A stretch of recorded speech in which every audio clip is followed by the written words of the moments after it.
নমস্কাৰ স্বাগতম মিত্ৰৰ বাতৰিলৈ ষ্টুডিঅ'ত মই প্ৰাঞ্চল সিদ্ধাৰ্থ শৰ্মাৰ মহাবীৰ একুৱাত লগোৱা হল তলা সদৌ অসম যুৱ সংঘই তলা লগালে মহাবীৰ একুৱাত যুৱ সংঘৰ দক্ষিণ কামৰূপ জিলা সমিতিয়ে লগালে তলা ঘটনাস্থলীত উপস্থিত বকু ছয়গাঁও বামুণীগাঁৱৰ আছু গোপনে উদ্যোগটো চলোৱা কাৰ্যত ক্ষুব্ধ হৈ পৰিছে আছু ৱেভ নামেৰে পানী বটল উলিওৱাৰ প্ৰস্তুতি চলোৱা হৈছিল জুবিন হত্যাত অভিযুক্ত সিদ্ধাৰ্থ শৰ্মাৰ হৈ এই উদ্যোগটো খুলিছিল তেওঁৰ বন্ধু এজনে কিন্তু এতিয়া যেহেতু সিদ্ধাৰ্থ শৰ্মা কাৰাবন্দী হৈ আছে আৰু এই সমগ্ৰ গোচৰটো ন্যায়ালয়ৰ মজিয়াত আছে তাৰ পাছতো কেনেধৰণে এই উদ্যোগটো খুলিবলৈ পালে তাক লৈ প্ৰশ্ন উঠিছে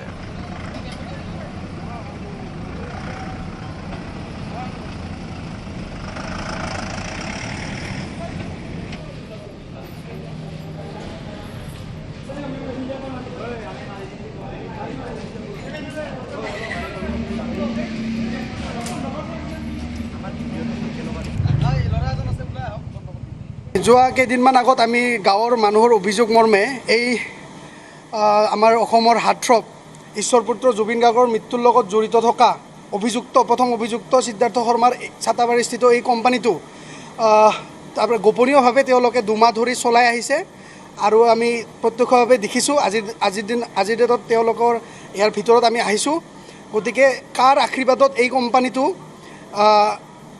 SITয়ে বন্ধ কৰাৰ পিছতো চলি আহিছে এইটো আমি জানিব বিচাৰিছোঁ আৰু উত্তৰ বিচাৰিছোঁ গতিকে অতি কম দিনৰ ভিতৰত ইয়াৰ সত্য নিৰূপণ কৰি কোম্পানীটো পুনৰ বন্ধ কৰাৰ প্ৰক্ৰিয়া আৰম্ভ কৰিব লাগে আৰু যিটো সময়ত সমগ্ৰ অসমে জুবিনদাৰ ন্যায়ৰ কাৰণে যুঁজি আহিছে আৰু সেই অভিযুক্তৰ সিদ্ধাৰ্থ শৰ্মাৰ এই কোম্পানীটো SITয়ে চিল কৰাৰ পিছত যি পুনৰ খোল খাইছে এইটো পুনৰ বন্ধ কৰাৰ কাৰণে আমি দাবী উত্থাপন কৰিছোঁ অন্যথা আমি পৰৱৰ্তী সময়ত বিহিত ব্যৱস্থা ল'ম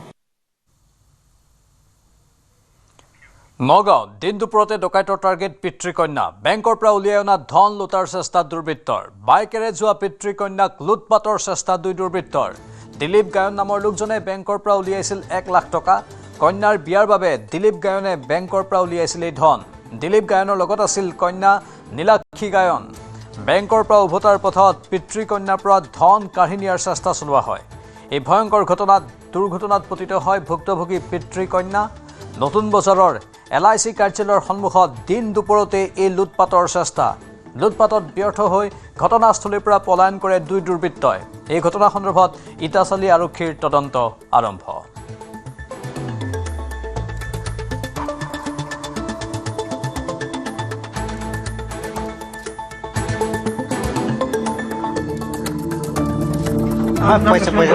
পইচা 1 লাখ টকা ছোৱালী বিয়াৰ কাৰণে মানে লাগে আৰু লাগে ঘৰত তাৰপৰা সেই চুৰ দুটাই আপোনালোকক ফ'ল' কৰি আহিছে নেকি নাজানো ন গম নাপাওঁ নহয় এতিয়া ফ'ল' কৰি আহিছে নে কি কৰি আহিছে নাজানো নহয় বেগটো টানিছিলে টানিলত মানে মই পৰি গ'লো আৰু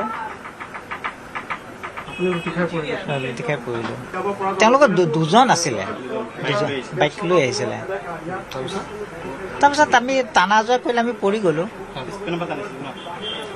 পিছপিনৰ পৰা টানিছিলে পিছপিনৰ পৰাই টানিব কাৰণ ঘটনাটো হেৰি হৈছে যে ছোৱালী হাতত আছিলে নুমলীগড়ত বানৰ মাজতে কৰুণ দৃশ্য মৃতদেহ সৎকাৰ কৰিবলৈ ওখ ঠাই বিচাৰি টুলুঙা নাৱত মৃতদেহ নিব লগা হৈছে বন্যাৰ্তই মৰঙীৰ 2 নম্বৰ বান বিধ্বস্ত কেন্দুকুৰিত দীৰ্ঘদিন ৰোগত আক্ৰান্ত হৈ মৃত্যুক আঁকোৱালি লৈছিল নিৰ্মল ওৰাং নামৰ যুৱকজনে কিন্তু চৌদিশে পানী হোৱাত মৃতদেহ সৎকাৰৰ বাবে ওখ ঠাই বিচাৰি হাহাকাৰ কৰে পৰিয়ালে এইদৰে এখন টুলুঙা নাৱত তুলি সৎকাৰ কৰিবৰ বাবে ওখ ঠাইলৈ নিব লগা হৈছে পৰিয়ালে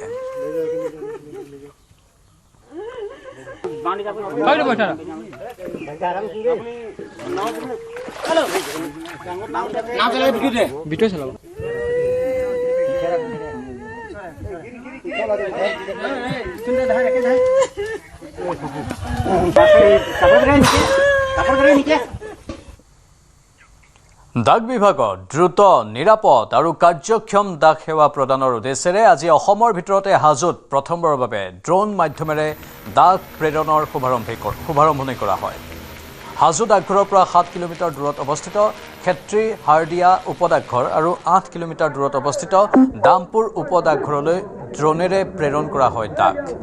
এই কাৰ্যসূচীৰ শুভাৰম্ভ কৰে অসম ডাকঘৰৰ মুখ্য ডাক বিষয়া প্ৰশান্ত কিশোৰে। অনাগত দিনত 82 কিলোমিটাৰ ব্যাসাৰ্ধত এই ড্ৰোন সেৱাৰে ডাক সেৱা আগবঢ়োৱাৰ লক্ষ্য লৈছে ডাক বিভাগে। পৰৱৰ্তী পৰ্যায়ত এই ড্ৰোন ডাক সেৱা নগৰবেৰা, ডিব্ৰুগড়ৰ লগতে অসমৰ উপডাকঘৰসমূহত আৰম্ভ হ'ব বুলি জনালে বিষয়াগৰাকীয়ে।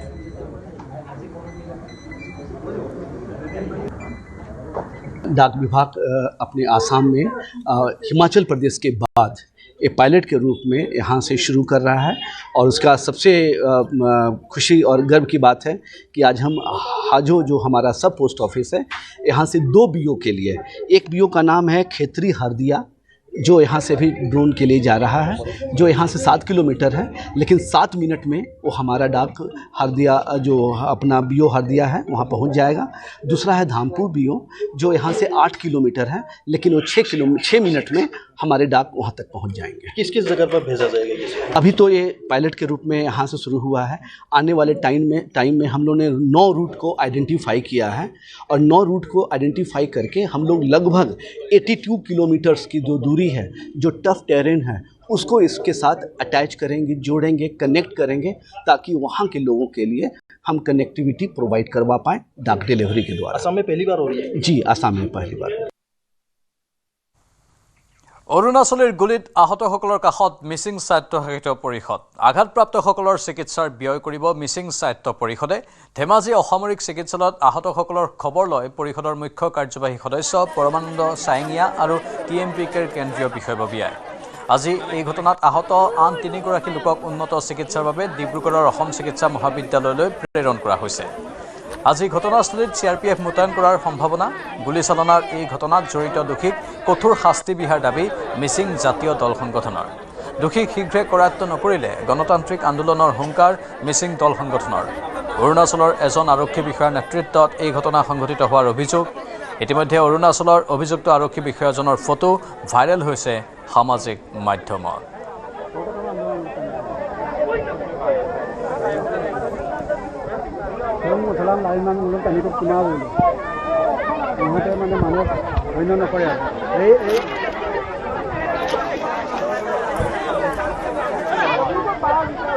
আজি জিলাখনত আমাৰ যি সীমান্ত সমস্যা সমাধান কৰাৰ কাৰণে যৌথ কমিটি আছিল, সেই যৌথ কমিটিয়ে প্ৰায়বিলাক ইছ্যু ৰিজল্ভ কৰিছে। আৰু যোৱাকালি যিটো মিংমাং বদতি গাঁও সিফালে তেওঁলোকৰ সীমে বস্তি, তাত যিটো ঘটনা ঘটিলে এইটো দুৰ্ভাগ্যজনক, কিন্তু আমাৰ ফালৰ পৰা আমি এটা স্থিতি লৈছোঁ যে ইয়াৰ এটা যিহেতু ফায়াৰিং কৰিলে তাৰ পৰা ইনচিডেণ্টটো হ'ল, ইয়াৰ এটা সুবিচাৰ হ'ব লাগে। গতিকে মাননীয় মুখ্যমন্ত্ৰীয়ে অৰুণাচল চৰকাৰৰ লগতো কথা পাতিছে। আমি তেওঁলোকৰ পৰাও এটা মীমাংসা বিচাৰিছোঁ আৰু যিকেইজন ইনজিউৰ্ড হৈছিলে তেওঁলোকৰ ভিতৰত 4জন তেওঁলোক অসম মেডিকেল কলেজ হস্পিটেলত আছে। কোনো ক্ৰিটিকেল অৱস্থা নাই, কিন্তু তেওঁলোকক চাৰ্জিকেল কিছু প্ৰচিডিউৰৰ মানে পেলেট সোমাই আছে গানৰ ব্যৱস্থা ল'ব লাগিব আৰু সেইখিনি ল'ব। মই তেওঁলোকৰ আশু আৰোগ্য কামনা কৰিছোঁ এই 4জন যুৱক। আৰু জিলা প্ৰশাসনৰ তৰফৰ পৰাও খুব এটা কঠোৰ স্থিতি লোৱা হৈছে, যিহেতু যিটো ভায়লেন্স, সেই ভায়লেন্সৰ এগেইনষ্টে তাৰ কাৰণে কেছো ৰেজিষ্টাৰ কৰিছে আৰু সি আইনী প্ৰক্ৰিয়াত আগবাঢ়িব। হঠাৎ কিয় এনেকুৱা পৰ্যায়লৈকে গৈছে বুজি পোৱা নাই, কিন্তু ৰাতিৰ সন্ধিয়াৰ ভিতৰতে ইতিমধ্যে তেওঁলোকৰ মাজত এটা সমন্বয় হৈ গৈছে আৰু অলপ ভুল বুজাবুজি হৈছিল, কিন্তু তেওঁলোকৰ মাজত ইতিমধ্যে দুই পক্ষৰ মাজত আলোচনা হৈ দুগৰাকী ব্যক্তি দুইফালে গুচি গৈছিল, 2 লোকক আদান প্ৰদানো হৈছে। খুব এটা এতিয়া পৰিৱেশ সুন্দৰভাৱে হৈ গৈছে। আচলতে অলপ তাত চাগে মইতো সেই অঞ্চলত গৈ আহিছোঁ, তাত কিন্তু আমাৰ অৰুণাচলৰ বাসিন্দা আৰু আমাৰ বাসিন্দাসকলৰ মাজত খুব ভাল সম্পৰ্ক হয়। এটা মাটি লৈ এটা ডিস্পুট আছিল, কিন্তু তেওঁলোকৰ মাজত এই হিমে অঞ্চলত কিন্তু বৈবাহিক সম্পৰ্ক, ইটোৰ পৰিয়ালৰ লগত সিটোৰ সম্পৰ্ক, তেনেকুৱা ধৰণৰ আত্মীয় সম্পৰ্ক আছে। কি কাৰণত হঠাৎ হ'ল বুজি পোৱা নাই, কিন্তু পিছত তেওঁলোকৰ মাজত মানে এটা ভাল বুজাবুজিৰে সমন্বয়ৰ মাজেৰে কামখিনি আগবাঢ়িছে। অৰুণাচলীৰ গুলীচালনাক লৈ এজাহাৰ দাখিল গেৰুকামুখ আৰক্ষী থানাত দাখিল কৰিছে এজাহাৰ গোগামুখৰ মিংমাং বদতি গাঁৱৰ ৰাইজৰ এজাহাৰ দাখিল এজাহাৰত অৰুণাচল আৰক্ষীৰ বিষয়াৰ নাম উল্লেখ ডিএছপি নিৰগ নমলেৰ নাম উল্লেখ এজাহাৰত কেইবাজনো অৰুণাচলীৰ নাম উল্লেখ কৰা হৈছে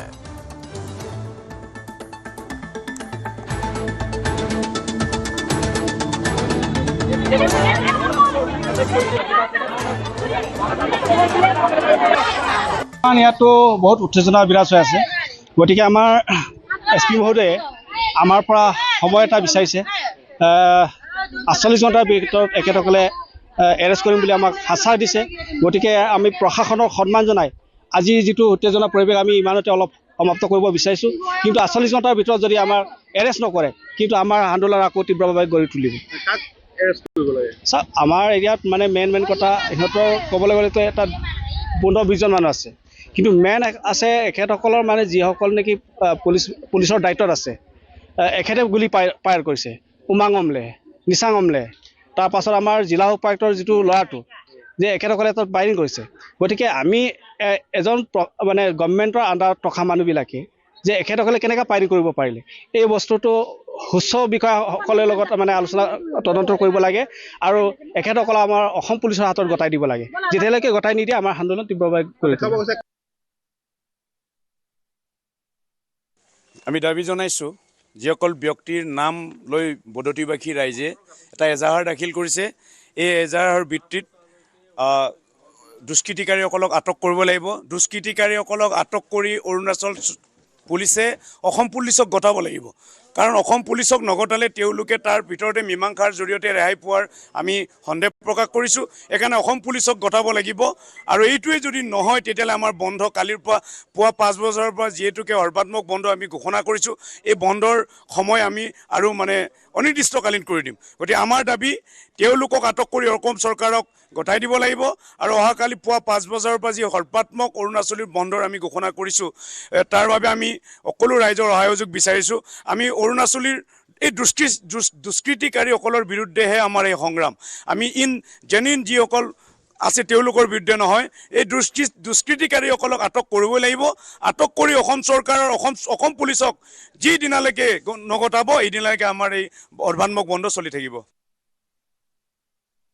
ইফালে অৰুণাচলীৰ গুলীচালনাক লৈ উদ্বিগ্ন মুখ্যমন্ত্ৰী সীমান্তৰ সংঘৰ্ষক লৈ দিছপুৰত মুখ্যমন্ত্ৰীৰ বৈঠক সীমান্ত সুৰক্ষা আৰু উন্নয়ন মন্ত্ৰী অতুল বৰাৰ সৈতে মুখ্যমন্ত্ৰীৰ গুৰুত্বপূৰ্ণ বৈঠক সীমান্তত চলি থকা উত্তেজনাময় পৰিস্থিতিক লৈ আলোচনা অসম অৰুণাচল সীমান্তত বৰ্তমানেও অব্যাহত আছে চেপা উত্তেজনা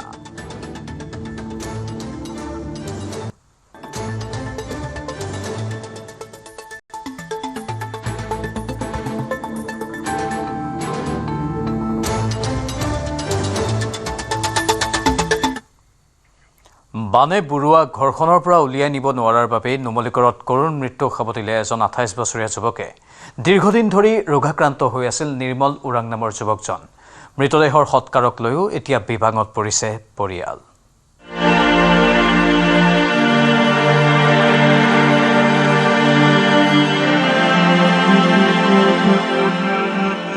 নুমলীগড়ত বানৰ মাজতে মৰ্মান্তিক ঘটনা বিনা চিকিৎসাই মৃত্যুক সাবটিলে 28 বছৰীয়া যুৱকে মোৰ কেমেৰা সতীত হয় সামগ্ৰিক পৰিৱেশটো দেখুৱাব দীৰ্ঘদিনৰ পৰা ৰোগত আক্ৰান্ত হৈ আছিলে নিৰ্মল উৰাং নামৰ যুৱকজন আৰু ঘৰৰ পৰিয়াল সকলো যি বান শিবিৰ আছিলে বান শিবিৰত আশ্ৰয় গ্ৰহণ কৰি আছিল আৰু নিৰ্মল উৰাঙক ঘৰৰ পৰা চিকিৎসাৰ বাবে উলিয়াই নিব নোৱাৰিলে কাৰণ সাগৰ সদৃশ পানীয়ে সমগ্ৰ অঞ্চলটো বানে বুৰুৱা ঘৰখনৰ পৰা উলিয়াই নিব নোৱাৰিলে পৰিয়ালে সোমবাৰে নিশা তেওঁ মৃত্যুক আঁকোৱালি ল'লে আৰু বৰ্তমানো তেওঁৰ যি মৃতদেহটো সেই মৃতদেহটো উলিয়াই নিব পৰা নাই ঘৰৰ পৰা কাৰণ চাৰিওফালে পানী দীৰ্ঘদিন ধৰি ৰোগাক্ৰান্ত হৈ আছিল প্ৰয়াত নিৰ্মল উৰাং এতিয়া স্কুল ঘৰতো ৰাখিব নোৱাৰো সেইকাৰণে আৰু আমি ঘৰতে ৰাখিছোঁ ক'ৰবাত নিবলৈ নিলেও ল'ৰাটো বতা মাৰি দিয়ে আমাক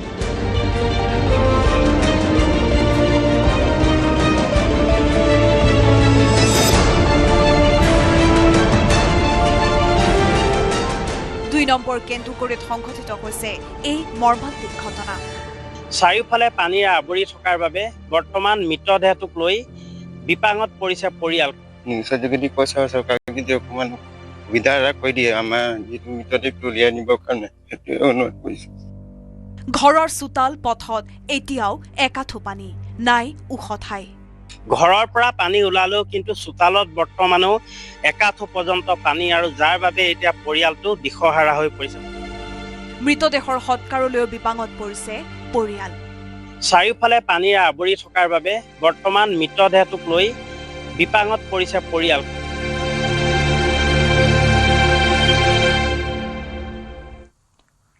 মহানগৰীৰ জালুকবাৰীত পুনৰ ৰেল বিভাগৰ উচ্ছেদ অভিযান। বহু বছৰ ধৰি ৰেল বিভাগৰ মাটিত অবৈধভাৱে ঘৰ নিৰ্মাণ কৰিছিল কেইবাটাও পৰিয়ালে। চাংঘৰ সাজি স্থানীয় লোকে সন্দেহজনক লোকক দিছিল ঘৰ ভাড়া। আজি পুনৰ ৰেল বিভাগে উচ্ছেদ চলায়। ৰেল বিভাগে কিছুদিন পূৰ্বে উচ্ছেদ কৰিছিল যদিও তাৰ পিছতো কিছু লোকে বসবাস কৰি আছিল। ৰেল বিভাগে জাননী জাৰি কৰাৰ পিছতো ঘৰ খালী কৰা নাছিল এইসকল অবৈধ লোকে। বাতৰি সংগ্ৰহ কৰিব যোৱা সাংবাদিকক দুৰ্ব্যৱহাৰ একাংশ লোকৰ।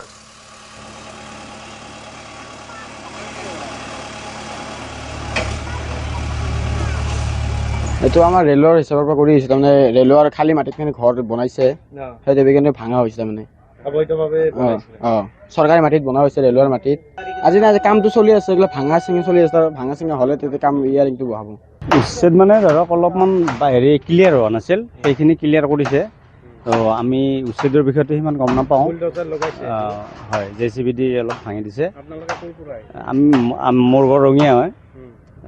কামটো আমি আপোনাৰ বাৰ্বেডৱেৰ লগোৱাৰ কাৰণে আমাক এটা চিন দি দিছে, সেইমতে আমি কামখিনি কৰি যাম। L&Tৰ কাম হয়।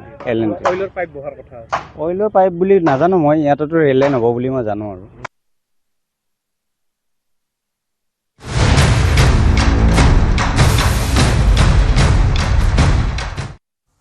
ৰঙিয়াত ভয়ংকৰ দুৰ্ঘটনাত থিতাতে 2 যুৱকৰ মৃত্যুৰ খবৰ। পুৱতি নিশা বালাগাঁৱৰ 27 নম্বৰ ৰাষ্ট্ৰীয় ঘাইপথত এই ভয়ংকৰ দুৰ্ঘটনাত ভাঙি চুৰমাৰ হৈছে টাটা নেক্সন বাহন। ৰাইজে বাহনৰ দৰ্জা ভাঙি উলিয়াই 2 যুৱকৰ মৃতদেহ। মৃত যুৱক দুজন দেৱব্ৰত কুণ্ডু আৰু নাহৰ দে। দুৰ্ঘটনাত মৃত দুয়োৰে ঘৰ বঙাইগাঁৱৰ নতুনপাৰাত। সুৰাপান কৰি দ্ৰুত বেগত বাহন চলোৱাৰ বাবে এই দুৰ্ঘটনা সংঘটিত হয়। নিয়ন্ত্ৰণ হেৰুৱাই পথৰ দাঁতিত থকা গছত খুন্দা বাহনখনৰ।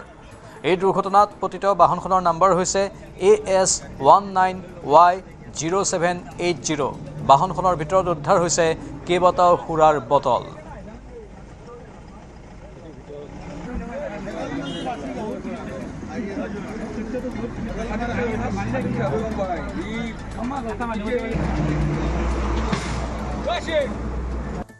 প্ৰায় 3:15 মানত গছৰ তলত খুব জোৰে প্ৰচণ্ড শব্দ এটা হয়।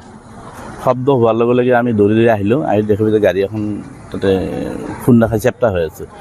তাৰপিছত আহি দেখিলোঁ যে এজন মানুহ বাহিৰত আছে, এজন মানুহ ভিতৰত আছে, আৰু প্ৰায় ডেথে আছিল তেওঁলোকে সেইখিনি সময়তে। 3:10 নলবাৰীৰ পৰা অহা গাড়ী দুখন আহিছে, আহি পেলাই এল্ট'খনে গাছত মাৰি দিছে। প্ৰায় 3:10 এটা ওপৰদি ছিটকি গৈছে আৰু একজন তলত ফাঁচি আছে ষ্টেঙত। সন্দেহ মানে ষ্টেংটো গাড়ীৰ ভিতৰত বিয়াৰৰ বটল আছে, মালৰ বটলো আছে, আমি পোৱা গৈছে আৰু সেইটোৱে আৰু আমি জানাত। ইফালে নলবাৰীত ভয়ংকৰ পথ দুৰ্ঘটনাত 2 প্ৰাক্তন আছু নেতাৰ মৃত্যু। নাৰায়ণা ছুপাৰ স্পেচিয়েলিটি হস্পিটেলত চিকিৎসাধীন অৱস্থাত মৃত্যু ব্ৰজেন কাশ্যপৰ। প্ৰাক্তন আছু নেতা ব্ৰজেন কাশ্যপ টিহু মহকুমা দাবী আন্দোলনত গুলীবিদ্ধ হৈছিল। আনহাতে দুৰ্ঘটনাত থিতাতে মৃত্যু হৈছিল প্ৰাক্তন আছু নেতা হৰ্ষ হালৈৰ। 27 নম্বৰ ৰাষ্ট্ৰীয় ঘাইপথৰ জাজিয়াবাৰীত সংঘটিত হৈছিল এই দুৰ্ঘটনা। ৰৈ থকা ট্ৰেইলাৰত প্ৰচণ্ড খুন্দা মাৰিছিল 4চকীয়া বাহনে। শিৱসাগৰত বান সাহায্য দিবলৈ গৈ উভতি অহাৰ পথত সংঘটিত হয় এই দুৰ্ঘটনা।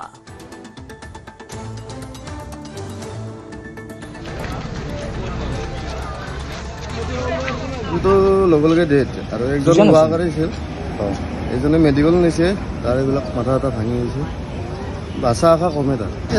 ইয়াতে পাৰ্কিং কৰা আছিল, পিছফালৰ পৰা গাড়ী এখন তেখেতলৈ খুব স্পীড আহি পেলাই তাত খুন্দা মাৰি লগৰ ড্ৰাইভাৰজন নিহত হৈছে বুলি শুনিছোঁ।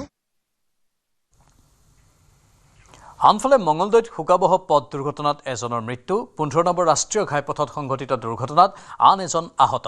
বাইক আৰোহী আৰু স্কৰ্পিঅ'ৰ মুখামুখি সংঘৰ্ষ হয়। এই দুৰ্ঘটনাত থিতাতে মৃত্যু হয় হীৰকজ্যোতি দাসৰ। গুৰুতৰভাৱে আহত যদুমণি কুমাৰক গুৱাহাটীলৈ প্ৰেৰণ কৰা হয়। ঘটনাস্থলীত উপস্থিত হৈ মঙলদৈ আৰক্ষীয়ে তদন্ত আৰম্ভ কৰে।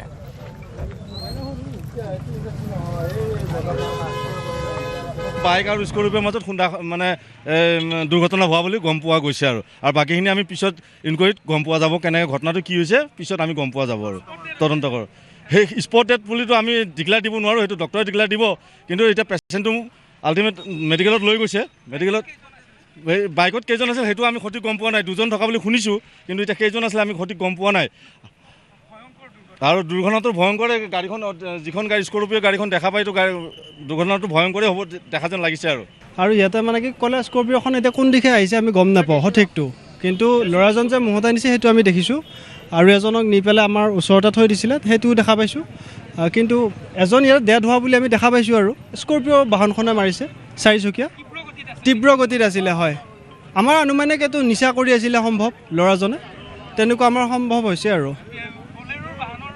স্কৰপিঅ'ৰ বাহনৰ মানুহকেইজন এতিয়ালৈকে পলাতক হয় এইটো ভয়ংকৰ দুৰ্ঘটনা কৰি পেলাই সিহঁত পলাতক হৈছে গাছ ভাঙিছে তাৰ আগত দোকানকেইখন আছে দোকানকেইখনৰ পৰা মানুহকেইজন বাচি গৈছে এই গছডালৰ কাৰণে বাচি গৈছে আৰু হাইলাকান্দিৰ জয়কৃষ্ণপুৰ গাঁৱত ভয়ংকৰ ভূমিকেন্দ্ৰিক সংঘাত দুই পক্ষৰ আক্ৰমণ প্ৰত্যাক্ৰমণত 9গৰাকী গুৰুতৰভাৱে আহত হাতে হাতে লাঠি লৈ পুৰুষ মহিলা উভয়ে চলাই আক্ৰমণ প্ৰত্যাক্ৰমণ আহত লোকসকলক ততাতৈয়াকৈ লালা চিকিৎসালয়ত ভৰ্তি গুৰুতৰভাৱে আহত দুজনক উন্নত চিকিৎসাৰ বাবে শিলচৰলৈ প্ৰেৰণ দীৰ্ঘদিনীয়া ভূমি বিবাদৰ পৰিণতিত ৰক্তাক্ত সংঘাত হয় তাত লালা আৰক্ষী থানাত দুই পক্ষৰ পৃথকে এজাহাৰ ঘটনা সন্দৰ্ভত আৰক্ষীয়ে চলাই আছে তদন্ত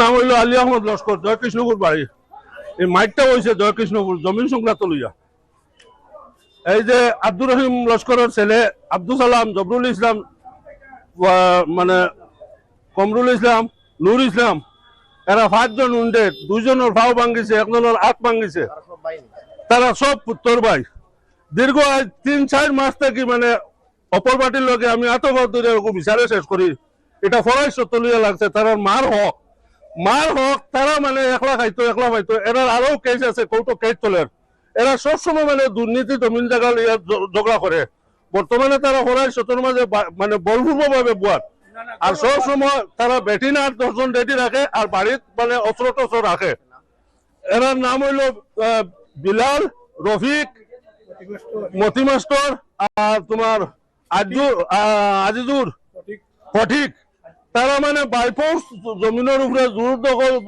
জবরদস্তিত বুক দখল করিয়া খার মুখ্যমন্ত্ৰীৰ সহি জাল কৰি ধন উলিওৱাৰ চেষ্টা মুখ্যমন্ত্ৰীৰ সাহায্য পুঁজিৰ ধন আত্মসাতৰ চেষ্টা প্ৰবঞ্চকৰ 5 অভিযুক্তৰ বিৰুদ্ধে লুকআউট নোটিছ জাৰি ভুৱা চেকেৰে মুখ্যমন্ত্ৰীৰ সাহায্য পুঁজিৰ ধন আত্মসাতৰ চেষ্টা 2024 চনতে সংঘটিত হৈছিল এই জালিয়াতি ভুৱা চেক পৰীক্ষাত ধৰা পৰিছিল জালিয়াতি সিএম ভিজিলেন্সত ৰুজু হৈছিল 7/2024 নম্বৰৰ গোচৰ ঘটনা সন্দৰ্ভত গ্ৰেপ্তাৰ হৈছিল ৰাকেশ কুমাৰ সিং নামৰ এজন ৰাকেশ সিঙৰ সৈতে জড়িত আছিল আন 5 অভিযুক্ত পলাতক 5 অভিযুক্তৰ বিৰুদ্ধে লুকআউট নোটিছ জাৰি কৰা হৈছে শিৱানী কুমাৰী লালি ৰাউত সোনু দেৱী স্বপন পুৰকাইত আৰু বীৰু কুমাৰ বাউনা উত্তৰ পূৰ্বাঞ্চলৰ কেইবাখনো ৰাজ্যতো জালিয়াতিৰ অভিযোগ উঠিছে এতিয়া এনফোৰ্সমেণ্ট ডাইৰেক্টৰেটৰ ৰাডাৰত অসমৰ বহু ব্যৱসায়ী 3 ব্যৱসায়িক তলব এনফোৰ্সমেণ্ট ডাইৰেক্টৰেটৰ কয়লা ব্যৱসায়ী সুনীল বানচাললৈ ইডিৰ জাননী চোৰাং কয়লা সৰবৰাহৰ অভিযোগ সুনীল বানচালৰ বিৰুদ্ধে শিল সৰবৰাহৰ অভিযোগত আৰএছ গান্ধীকো তলব পূৰ্বে আৰএছ গান্ধীৰ ঘৰত চলিছিল ইডিৰ অভিযান ইডিৰ তদন্তৰ আওতাত আৰএছ গান্ধীৰ পুত্ৰ চৰণজিৎ গান্ধীও ব্যৱসায়ী পুষ্প দত্ত শৰ্মালৈও ইডিৰ জাননী জাৰি পুষ্প দত্ত শৰ্মাৰ ধনৰ উৎস বিচাৰি ইডিৰ তদন্ত পূৰ্বেও ইডিৰ অভিযান চলিছিল পুষ্প দত্তৰ বাসগৃহত হাৱালাৰে ধন সৰবৰাহৰ অভিযোগ পুষ্প দত্ত শৰ্মাৰ বিৰুদ্ধে পেছাত মটৰ পাৰ্টছৰ বিপণীৰ স্বত্বাধিকাৰী পুষ্প দত্ত শৰ্মা বৰাকৰ কিবাগৰাকী সুপাৰী মাফিয়াৰ ঘৰতো চলিছে অভিযান ইডিয়ে জব্দ কৰিছে বহু তথ্য সম্বলিত নথিপত্ৰ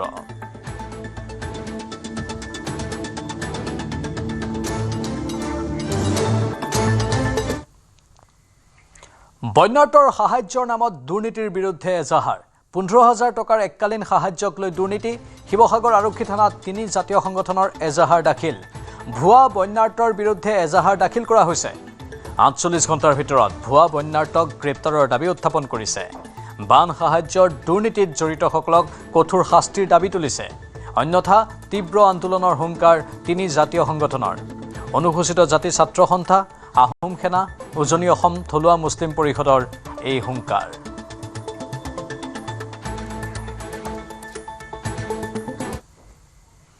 ঝাৰখণ্ডৰ ঘটনাক লৈ মন্ত্ৰী পীযুষ হাজৰিকাৰ সংবাদমেল পেপাৰ লিক হোৱা পৰীক্ষা বাতিল কৰাৰ উঠিছিল দাবী উঠিছিল সমগ্ৰ ঘটনা সন্দৰ্ভত CBIৰ তদন্তৰ ইয়াৰ সমৰ্থনত ৰাহুল গান্ধীৰ কোনো স্থিতি দেখা নগ'ল দিল্লীত হোৱা প্ৰতিবাদত জপিয়াই পৰিছিল ৰাহুল গান্ধী কেন্দ্ৰই নিট পৰীক্ষাৰ সংশোধনৰ বাবে বিল আনিছিল কিন্তু ৰাহুল গান্ধীয়ে অংশগ্ৰহণ নকৰিলে বিতৰ্কত ইয়াকে লৈ প্ৰতিক্ৰিয়া প্ৰকাশ কৰে পীযুষ হাজৰিকাই দিল্লীত আন্দোলনকাৰীক গুলিওৱা বুলি মিছা কথা কোৱাৰো অভিযোগ উঠিছে আন্দোলনকাৰীক গুলিওৱা বুলি কোৱা কথাক ভিত্তিহীন আখ্যা দিছে মন্ত্ৰীজনে কংগ্ৰেছ জনতা পাৰ্টি আন্দোলনটো গোটেইবিলাক কংগ্ৰেছী আছিল গোটেইবিলাক আম আদমি পাৰ্টি যোৱাকালি ঝাৰখণ্ডৰ ৰাঁচীত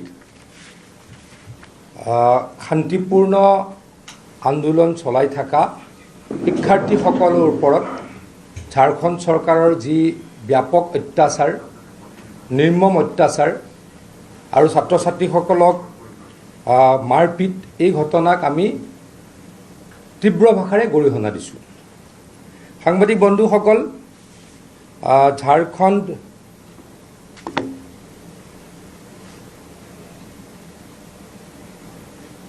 JPSC আৰু JSSC এই দুটা পৰীক্ষাৰ সন্মানীয় সাংবাদিক বন্ধুসকল ঝাৰখণ্ডত পেপাৰ লিক হৈছিলে আৰু ছাত্ৰ ছাত্ৰীসকলে এই পেপাৰ লিক হোৱা পৰীক্ষা বাতিল কৰিবলৈ আন্দোলন কৰিছিলে আৰু ইয়াৰ CBI তদন্তৰ কাৰণে যোৱা 25 জুলাইৰ পৰা ছাত্ৰ ছাত্ৰীসকলে ৰাঁচীত শান্তিপূৰ্ণভাৱে ধৰ্মঘট পালন কৰি আহিছে সন্মানীয় সাংবাদিক বন্ধুসকল এই আন্দোলনৰ ঘটনাক কংগ্ৰেছ দলে বা কংগ্ৰেছ দলৰ নেতা ৰাহুল গান্ধী ডাঙৰীয়াই এটা শব্দৰেও সমৰ্থন কৰা দেখা নগ'ল ৰাহুল গান্ধীৰ এই দুষ্ট কৌশল ৰাহুল গান্ধীৰ এই অপপ্ৰচাৰ ইয়াক আমি তীব্ৰ ভাষাৰে গৰিহণা দিছোঁ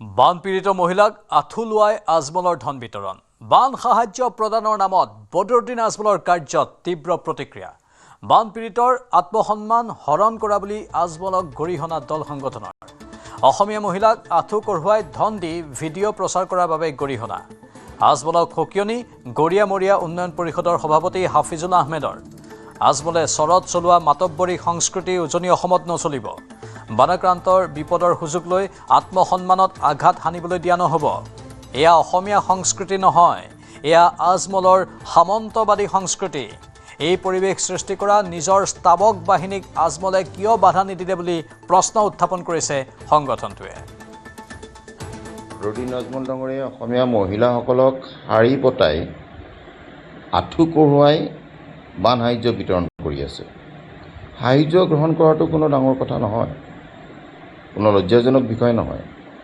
কিন্তু সাহায্য বিতৰণ কৰাৰ নামত কাৰোবাৰ আত্মসন্মান হৰণ কৰিব এই বিষয়টো বৰ ডাঙৰ কথা হয় আজমল ডাঙৰীয়াই যথেষ্ট সহায় কৰিছে তেওঁ বানাক্ৰান্তসকলৰ কাষত থিয় দিছে আমি তাত কৃতজ্ঞতা স্বীকাৰ কৰিছোঁ এবাৰ নহয় হেজাৰবাৰ কৰিছোঁ কিন্তু এনেকুৱা ধৰণে অসমীয়া মহিলাক আঁঠু কঢ়ুৱাই সাহায্য লোৱাৰ যি ভিডিঅ' চাৰিওফালে প্ৰচাৰ কৰাৰ যি পৰিৱেশ ৰচনা কৰিলে তাক আমি গৰিহণা জনাইছোঁ এতিয়া বদৰুদ্দিন আজমল ডাঙৰীয়াই ক'ব আহিছে তেওঁ হেনো মানা কৰিছিল আৰে তেওঁ মানা কাক কৰিছিলে তেওঁ মানা কৰিব লাগিছিল তেওঁৰ স্তাৱক বাহিনীটোক এই পৰিৱেশ সৃষ্টি কৰা এই স্তাৱক বাহিনীটোক আজমল ডাঙৰীয়াই কণ্ট্ৰল কৰিব লাগিছিল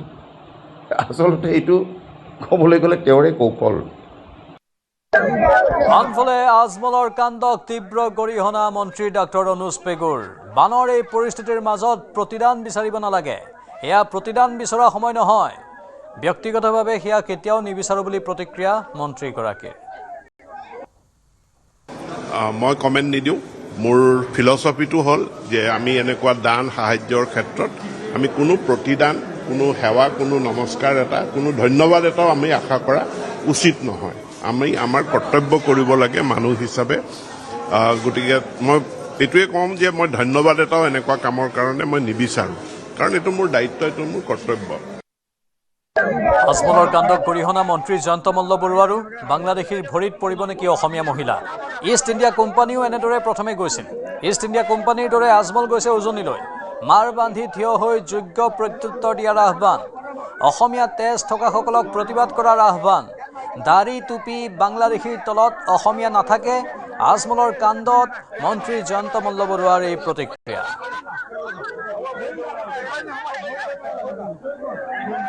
যেনেকে ইষ্ট ইণ্ডিয়া কোম্পানী ব্যৱসায় কৰিবলৈ আহি ভাৰতখনকে দখলত লৈ লৈছিল, তেনেকে ইয়াত আহি এই বাংলাদেশীবিলাকে এতিয়া আমাৰ অসমীয়া মহিলাক ভৰিত পেলাই দিলে। আৰু তাতকৈ আৰু দুখজনক আৰু লজ্জাজনক কথা কি থাকিব? মইতো এই ছবিখন দেখি নিজে কান্দিছোঁ।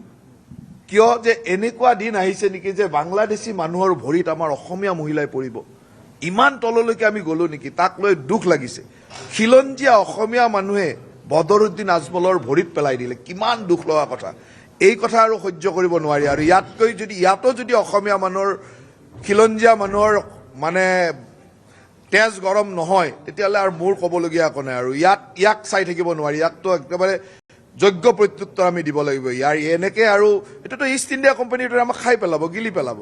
গতিকে আমি তাৰ যোগ্য প্ৰত্যুত্তৰ দিবই লাগিব। আৰু তাৰ কাৰণে আপোনালোকে মাৰ বান্ধি থিয় হওক। কিন্তু অসমীয়া যাৰ লাচিতৰ তেজ আছে, চিলাৰায়ৰ তেজ আছে, সতী জয়মতীৰ তেজ আছে, তেনেকুৱা মানুহটো কিন্তু মাৰ বান্ধি থিয় হ'ব লাগিব। কাৰণ সেই দাড়ি টুপি বাংলাদেশীৰ তলত আমাৰ অসমীয়া মহিলাই ভৰিত ধৰিব, তাক আমি মানি ল'ব নোৱাৰোঁ আৰু মানি নলওঁ, কোনো কাৰণত মানি নলওঁ। নগাঁৱৰ আদিত্য হস্পিটেলত উত্তপ্ত পৰিস্থিতি। এটি শিশুৰ মৃত্যুক কেন্দ্ৰ কৰি হুলস্থুলীয়া পৰিৱেশৰ সৃষ্টি হয়। গুৱাহাটীৰ এখন চিকিৎসালয়ত মৃত্যু হৈছিল শিশুটিৰ। পূৰ্বে আদিত্য হস্পিটেলৰ ডক্টৰ অভিজিৎ ধৰ নামৰ চিকিৎসকে চিকিৎসা কৰিছিল শিশুটিক। সোমবাৰে বিয়লি আদিত্য চিকিৎসালয়ৰ পৰা গুৱাহাটীলৈ প্ৰেৰণ কৰা হৈছিল শিশুটিক। আজি শিশুটিৰ মৃত্যুৰ পিছতে পৰিয়ালৰ লোকে ডক্টৰ অভিজিৎ ধৰক ভুল চিকিৎসাৰ অভিযোগ তুলি জবাবদিহি কৰে। কিন্তু তেনে সময়তে চিকিৎসকজনে পলায়ন কৰাত একাংশ লোকে লণ্ড ভণ্ড কৰে চিকিৎসালয়খন।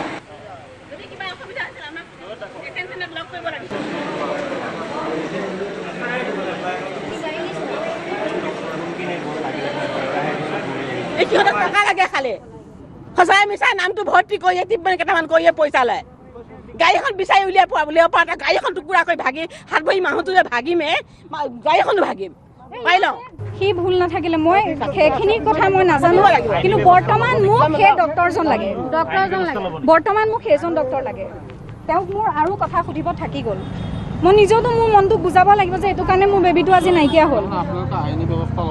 প্ৰথম মোক তেওঁক লাগে, তাৰপিছতহে মই বাকীখিনি কথা ক'ম। অসমত বছ স্কেমৰ ভয়ংকৰ জাল। ডিব্ৰুগড়ৰ জুটলিবাৰী টি প্লেণ্টেশ্যনৰ পৰা 50 লাখ টকা লুট। মালিকৰ হোৱাটছএপ প্ৰফাইল সলাই একাউণ্টেণ্টক ধন প্ৰেৰণৰ নিৰ্দেশ। ফোন নকৰাকৈ ধন পঠিয়াই ডাঙৰ লোকচানৰ মুখত চাহ প্ৰতিষ্ঠানটো। পূৰ্বে হেল্থ চিটি হস্পিটেলৰ পৰাও 4.41 কোটি টকা লুট কৰিছিল চাইবাৰ চক্ৰই। শোণিতপুৰ সোলভেক্সৰ পৰাও লুটিছিল 1.35 কোটি টকা। ষ্টাৰ চিমেণ্টৰ পৰাও 1 কোটি টকা লুটিছিল। প্ৰগ্ৰেছিভ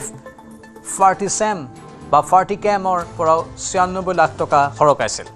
বৃহৎ বিত্তীয় প্ৰতিষ্ঠানসমূহক লক্ষ্য কৰি লৈছে এটা চক্ৰই।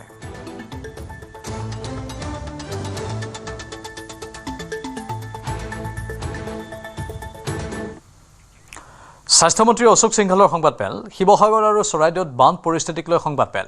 পানী পৰীক্ষাৰ 75% কাম সম্পূৰ্ণ কৰা হৈছে। 3103টা হেল্থ কেম্পত 2 লাখ লোকক ঔষধ প্ৰদান কৰা হৈছে। 20,000ৰো অধিক লোকক চিকিৎসা প্ৰদান কৰা হৈছে।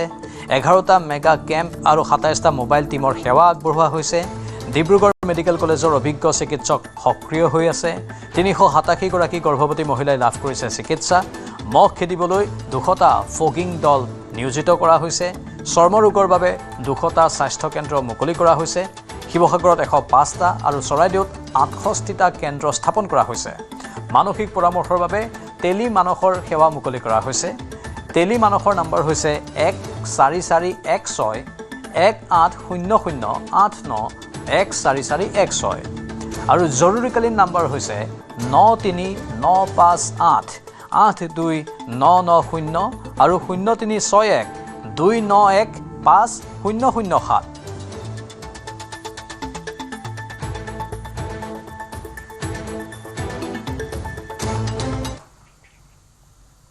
ভোগদৈৰ বানত জাহ গৈছিল উত্তৰ পশ্চিম যোৰহাটৰ বিস্তীৰ্ণ এলেকা। বহু গাঁৱৰ বাসগৃহ কৃষিভূমি দীৰ্ঘদিন ধৰি আছিল পানীৰ তলতে। বৰ্তমানেও বহু বাসগৃহ খেতিপথাৰ বাঢ়নিৰ পানীৰ তলতে আছে। মানে বিস্তৰ ক্ষতিসাধন কৰা তেনে এটা অঞ্চল হ'ল মালৌপাম বালিখুটিৰ নেপালী বস্তি।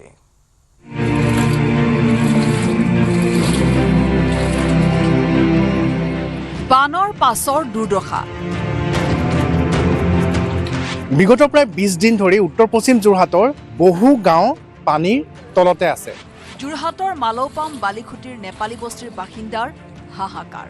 ফিচাৰী বুলিলে খেতি এটাই হ'ল, মাটি মাৰিলে। এতিয়া ঘৰে কালি ওলাইছে চোতালৰ পানী বান্ধা সকলো পানী তাৰপৰা কালিতে পানী শুকোৱাৰ পিছত ছাগলীও খাচী ছাগলীও মৰিলে, হাঁহটো 50জনীমান গ'ল। এতিয়া এই গৰু পোৱালীবিলাকো পৰি আছে দীঘল দি। আৰু বৰ্তমান মই যি স্থানত আছোঁ সেয়া হৈছে উত্তৰ পশ্চিম যোৰহাটৰ মালৌপামৰ যি নেপালী গাঁও বুলি কোৱা হয়, নেপালী বস্তি, সেই বস্তিত আমি আছোঁ। কৃষি পশুপালন আৰু মৎস্য পালনেৰে জড়িত নেপালী বস্তিৰ বাসিন্দা। যোৰহাটৰ বজাৰলৈ মাছ, হাঁহ, কুকুৰা, ছাগলী যোগান নেপালী বস্তিৰ পৰাই হয়। ভোগদৈৰ উভতনি পানীয়ে ধ্বংস কৰিলে জীৱিকাৰ সকলো সাধন। বহুত ঠাইত বৰ্তমান পানী শুকাইছে যদিও এই অঞ্চল ভোগদৈ যিটো উভতনি পানী এতিয়াও বুৰাই ৰাখিছে। পুনৰ স্বাৱলম্বী হ'বলৈ চৰকাৰৰ সহায় লাগে তেওঁলোকক। অঞ্চলটোত বৰ্তমান পশু চিকিৎসকৰো প্ৰয়োজন। কিন্তু গৰু ছাগলী বেমাৰ যিভাগে আহিছে, এই ক্ষেত্ৰত মানে মোৰ হিচাপত চৰকাৰে পশু চিকিৎসা বিভাগক অৱগত আমি এইটো কাৰণে কৰিব বিচাৰিছোঁ, কাৰণ বহুত মানুহৰ এতিয়া এনেকুৱা চিকিৎসা কৰিবলৈও ধৰি লওক পইচা পাতি নাই। আমি দুখীয়া শ্ৰেণীৰ মানুহ, আমাৰ চৰকাৰে ব্যৱস্থা ল'ব লাগে। চৰকাৰী সাহায্যৰ পৰা বঞ্চিত হোৱাৰো অভিযোগ এইসকল লোকৰ। গ'ল আৰু খেতি বাতি নাইকিয়া হ'ল, গোটেই পানীয়ে মাৰি সবনা হ'ল। চৰকাৰে ব্যৱস্থা ল'ব লাগে। বিভাগৰ কৰ্তৃপক্ষই এতিয়া এওঁলোকৰ ওপৰত মানে কি যিবিলাক এতিয়া আঁচনি নতুনকৈ তৈয়াৰ কৰিছে, এই আঁচনিত এই মানুহবিলাক অন্তৰ্ভুক্ত হ'ব লাগে বুলি আমি দাবী জনাইছোঁ। বিশেষকৈ আমাৰ ইয়াত খেতি প্ৰধান অঞ্চল। তাৰপৰা কালিতে পানী শুকোৱাৰ পিছত ছাগলীও খাচী ছাগলীও মৰিলে, হাঁহটো 50জনীমান গ'ল। এতিয়া এই গৰু পোৱালীবিলাকো পৰি আছে দীঘল দি। ফটোটো আমাৰ ঘৰ গোটেই চাৰিওফালৰ পৰা মাৰি নিয়ে, পানী ডুবি আছে ঘৰটো। এইখিনি মানুহে আছে, ওচৰৰ মানুহ একোৱে নিদিয়ে আমাক। লৈ যায় ফটো চটো মাৰি, কিন্তু একো সাহায্য নাপাওঁ। যোৰহাটৰ পৰা Gautam Bora, news 18 Assam, north east.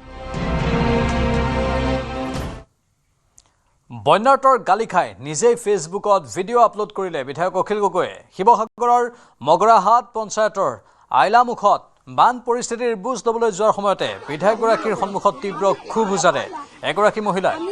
দেৰিকৈ খবৰ ল'বলৈ অহা বুলি গালি দিয়াৰ লগতে বান সাহায্য কমকৈ পোৱা বুলি ক্ষোভ উজাৰে মহিলাগৰাকীয়ে।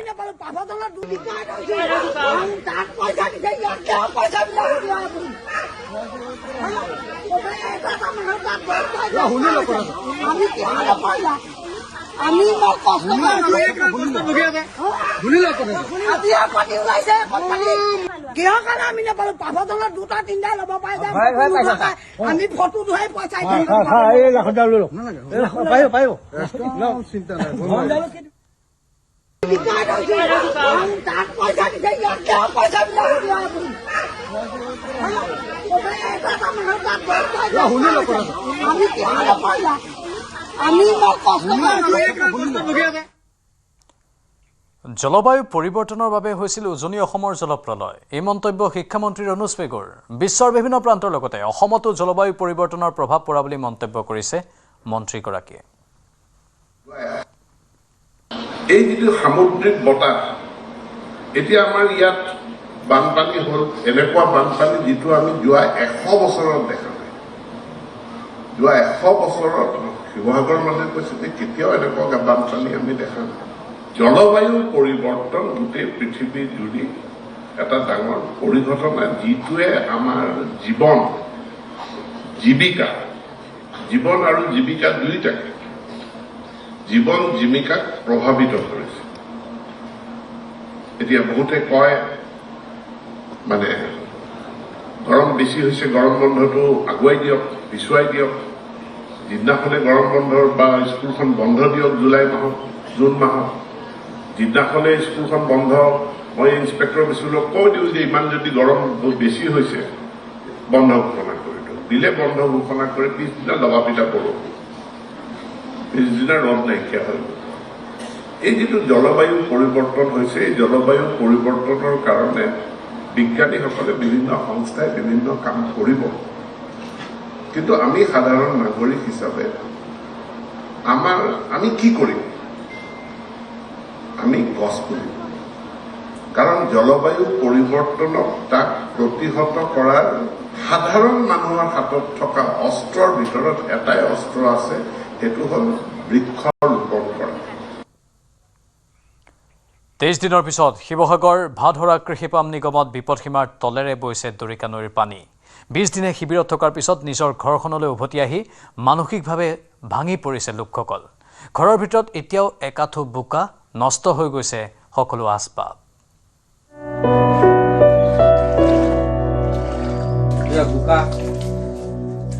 23 দিনৰ পাছত বিপদসীমাৰ তলত দৰিকাৰ পানী। কিন্তু দুখ দুৰ্দশা ৰাইজৰ এতিয়াও আঁতৰা নাই। লাহে লাহে ঘৰৰ ভেটিসমূহ ওলাইছে, এতিয়াও বহু পৰিয়ালৰ চোতাল বাৰী বুৰি আছে, ভেটিসমূহ ওলাইছে আৰু ভেটিসমূহ তথা ঘৰৰ ভিতৰৰ পৰা পানী ওলোৱাৰ পিছতে পৰিয়ালসমূহে ঘৰলৈ উভতিবলৈ প্ৰস্তুতি চলাইছে। কিন্তু ঘৰৰ ভিতৰখন আহি দেখিছেহি এক বিধ্বস্ত ৰূপত। এতিয়াও শিৱসাগৰত পানীৰ তলত অধিকাংশ বিদ্যালয়।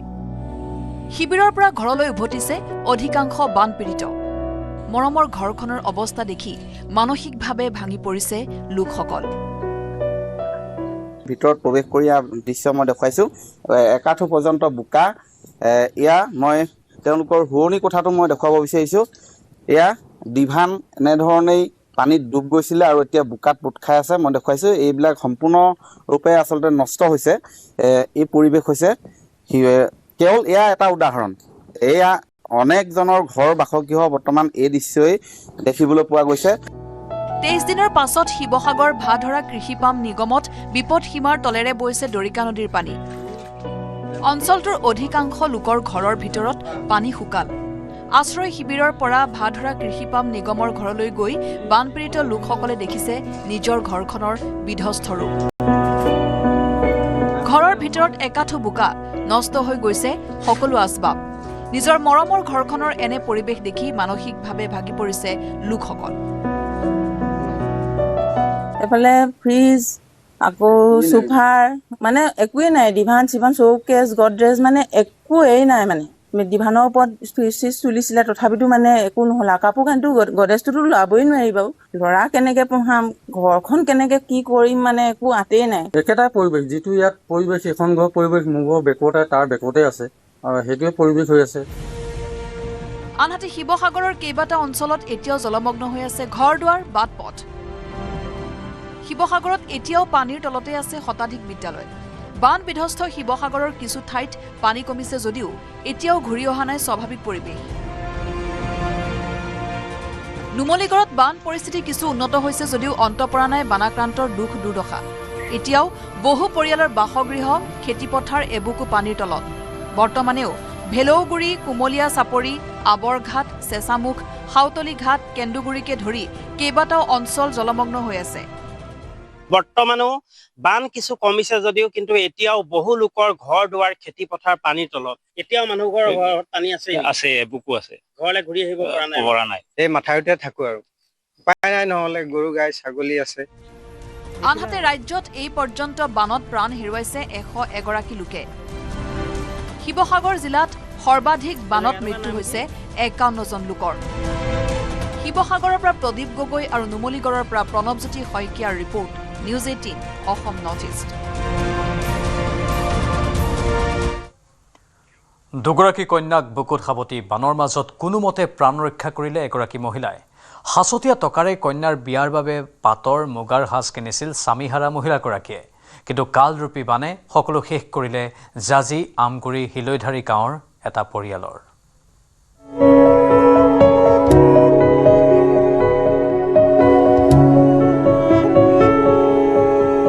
এতিয়া মই ঘৰখনত দৰৱেই খাম নে কালি এতিয়া সাহায্য লৈ পেলাই গৈছিলোঁ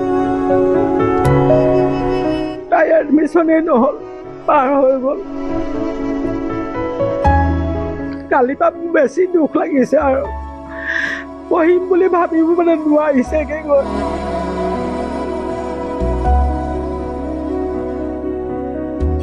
হয় বস্তু বচালে আমি মানুহ বাচিব নোৱাৰোঁ হয় মানুহ বাচিবলৈ হ'লে আমি বস্তু বচাব নোৱাৰোঁ তেতিয়া মায়ে সেই সিদ্ধান্ত সেইটোৱে ল'লে যে আমি মানুহকেইটা যাব লাগে এনেকৈ হাতত ধৰি ধৰি ওলাই যাওঁতে মানে মাৰ হাতত টোপোলা ৰুমালেৰে বন্ধা টোপোলা আছিলে সোণৰ মায়ে ক'ত পেলালে মানে এন্ধাৰ আছিলে পূৰা এন্ধাৰ বৰষুণ হাতৰ পৰা যেতিয়া পৰিলে তাৰমানে মাৰ হাতত মেডিচিনৰ টোপোলা এটাও আছিলে যেতিয়া আমি ওখ ঠাইত গৈ পেলাই চাইছোঁ যে মাৰ হাতত মেডিচিনৰ টোপোলাটোহে আছে কিন্তু সোণৰ যিটো টোপোলা আছিলে টোপোলাটো নাই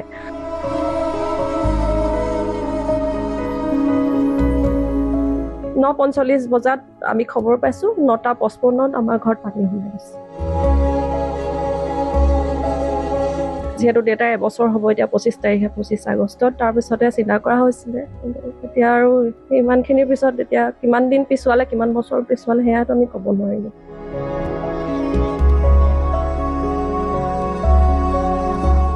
ভাল ভাল কাপোৰে আছিলে দামী মায়ে গোটাই থোৱা আছিলে এইবোৰ আৰু নহ'ব আৰু ঠিক কষ্টৰে গোটোৱা আছিলে গোটেইখিনি মোৰ নিজৰো আছিলে কাপোৰ 25 যোৰৰ বেছি আছিলে গোটেইখিনিয়ে শেষ হৈ গ'ল আৰু এইখিনি যিখিনি আছিলে পাটৰ কাপোৰ আপোনাৰ 10 যোৰৰ বেছি আছিলে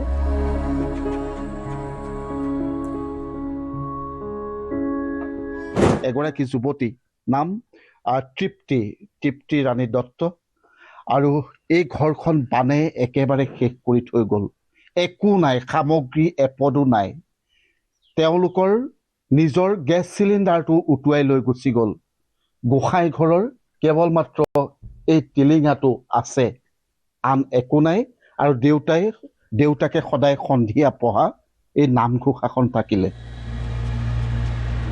অহা বছৰলৈ তাইৰ বিয়াৰ দিন ঠিক হৈছিল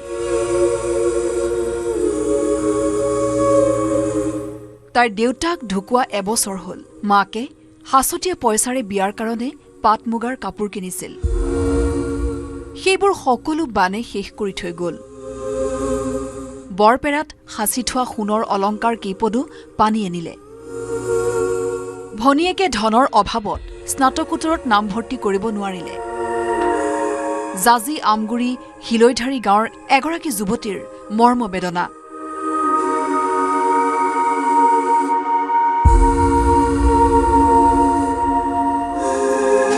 কাপোৰখিনি মই সেই কাপোৰবোৰ দেখুৱাইছোঁ নিজৰ লগত লৈ যাবৰ কাৰণে এইসমূহ সম্পদ এইসমূহ কাপোৰ বৰ সযতনেৰে তৃপ্তিৰ মাকে গোটাইছিলে কিন্তু পিতৃহাৰা তৃপ্তিৰ ঘৰখনত এতিয়া একো নাই এইবোৰ ব্যৱহাৰ কৰিব নোৱাৰা হৈ গ'ল সকলো শেষ হৈ গৈছে চাওক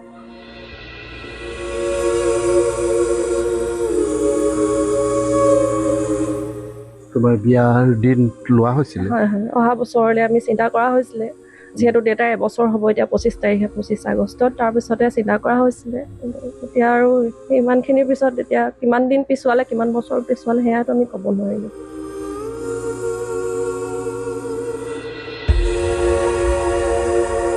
ভণ্টিৰ এডমিশ্যনো ওলাই গ'ল যিহেতু আৰ্থিক সাহায্য আমি গোটাব নোৱাৰিলোঁ তাই স্নাতকোত্তৰ ছিট পাইছিলে আছাম ইউনিভাৰ্চিটিত যোৰহাটত তাই এডমিশ্যন লোৱা নহ'ল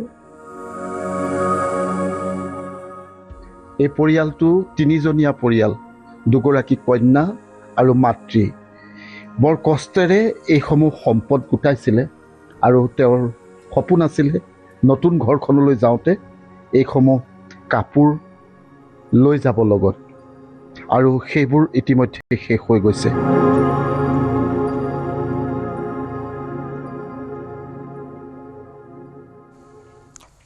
বিধ্বংসী বানে নিশেষ কৰিলে এনেদৰেই এগৰাকী যুৱতীৰ সপোন বানত নষ্ট হ'ল বিয়াৰ বাবে কিনি থোৱা পাট মুগাৰ কাপোৰ, বানত উটি গ'ল বিয়াৰ বাবে সাঁচি থোৱা সোণৰ অলংকাৰ। ঘৰখনৰ সকলো শেষ কৰি নিলে প্ৰলয়ংকৰী বানে, কেৱল বাচি থাকিল নামঘোষাখন। এয়া কালৰূপী বানে জুৰুলা কৰা জাজি আমগুৰি হিলৈধাৰী গাঁৱৰ এগৰাকী যুৱতীৰ মৰ্ম বেদনাৰ জীয়া কাহিনী। অহা বছৰ বিয়াৰ দিন ঠিক হৈছিল এই যুৱতীগৰাকীৰ। ইতিমধ্যে প্ৰতিবেদন আমি সম্প্ৰচাৰো কৰিছোঁ, কিন্তু বিয়াৰ প্ৰাক্ষণত পিতৃহীনা তৃপ্তিৰাণী দত্ত নামৰ যুৱতীগৰাকীৰ সন্মুখত এতিয়া কেৱল অন্ধকাৰ।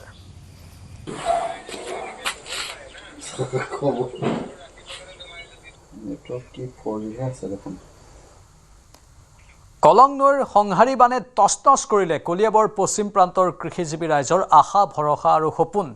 কলঙৰ বাঢ়নি পানীত সম্পূৰ্ণৰূপে বুৰ গ'ল কলিয়াবৰৰ গড়গুৰি আৰু শিৱস্থান অঞ্চলৰ শ বিঘা কৃষি পথাৰৰ সেউজীয়া ফচল।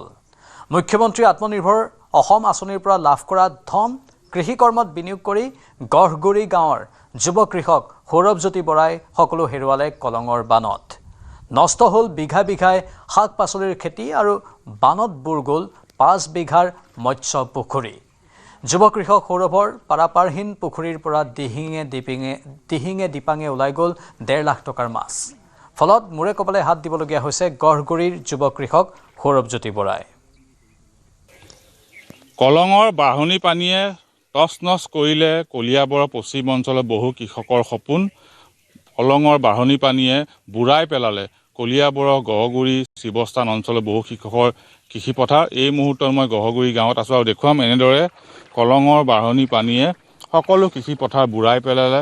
বিভিন্ন ধৰণৰ শাক পাচলি খেতি কৰিছিল, ভোল, জিকা, পটলকে ধৰি কল খেতি, মৰাপাট খেতি, নেমু বাগিচা, এই সকলোবোৰ এতিয়া কলঙৰ পানীত বুৰ গৈছে। যিহেতু ধাৰাসাৰ বৰষুণ অব্যাহত আছে, মিছা নদী পানীয়ে কলঙৰ জলস্তৰ বৃদ্ধি কৰিছে আৰু তাৰ ফলতে এতিয়া কলঙৰ বাঢ়নি পানীয়ে এই অঞ্চলটোৰ বহু কৃষকৰ কৃষিভূমি বুৰাই পেলাইছে। আৰু ইয়াত স্থানীয় এজন কৃষক আছে, আপোনাৰ ওচৰলৈ আহিছোঁ। কিমান আপোনাৰ কি খেতি আছিল আৰু কি নষ্ট হ'ল? মোৰ আছিলে ইয়াত আছে আপোনাৰ জিকা, কি কয় পটল খেতি, তাৰপিছত ভোল, তিতাকেৰেলা, তাৰপিছত মোৰ বুলিয়েই নহয় আমাৰ এই অঞ্চলটো কৃষকজীৱী অঞ্চল। বহুত ৰাইজে আমাৰ ইয়াত চাকৰি কৰা মানুহ নাই, সকলোৱে মানে আমাৰ কৃষিৰ ওপৰত নিৰ্ভৰ কৰি আমি চলি থাকোঁ। এতিয়া কৃষকৰ কৃষি নষ্ট হৈছে, বহুত ধৰক প্ৰায় 300 বিঘামান মাটি নষ্ট হৈছে ইয়াত।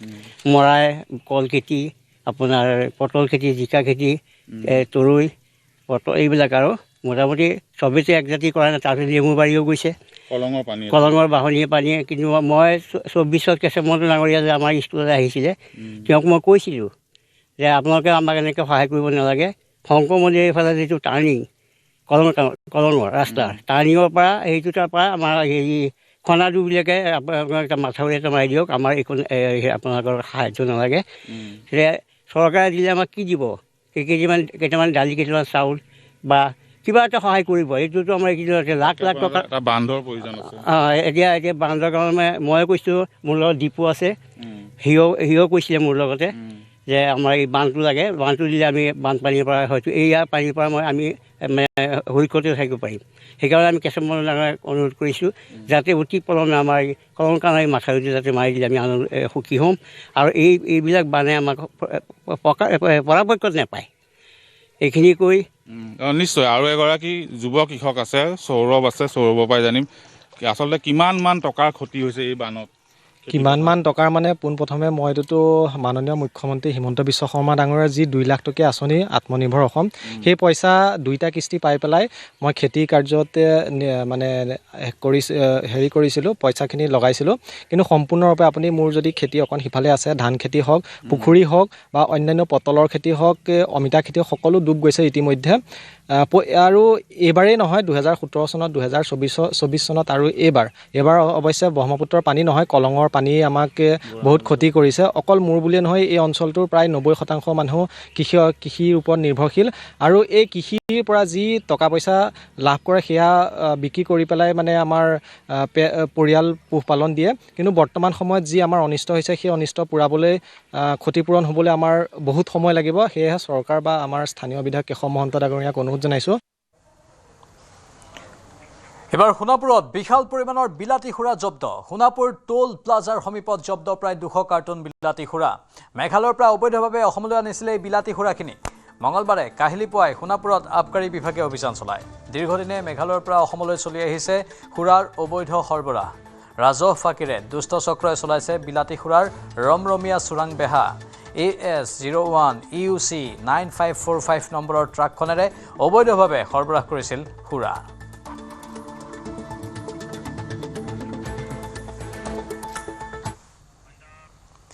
সময় হৈছে এতিয়াৰ বাতৰিৰ পৰা বিদায় লোৱাৰ নমস্কাৰ